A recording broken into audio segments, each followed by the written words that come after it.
Welcome to Guide Guru. We hope this video helps. You start by confirming the essentials so changes apply cleanly.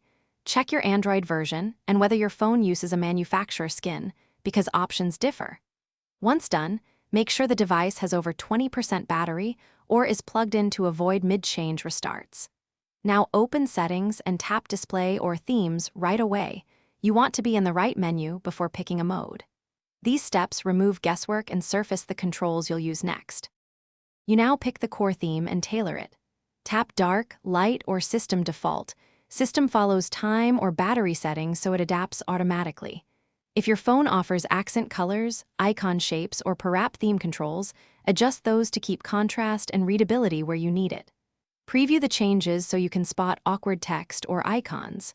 Once you apply, the system, apps, quick settings, and supported widgets update immediately, so you can finish by reviewing key screens, home, settings, notifications, and frequently used apps.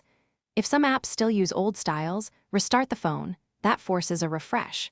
Make sure apps and the system are updated so they support theme APIs. If the OEM blocks customization, consider enabling developer options tweaks or installing a third-party launcher to gain more control. If colors break readability, switch back and adjust accent or font size. This one fix solves most display issues. Thanks for watching. Consider subscribing if we helped you today.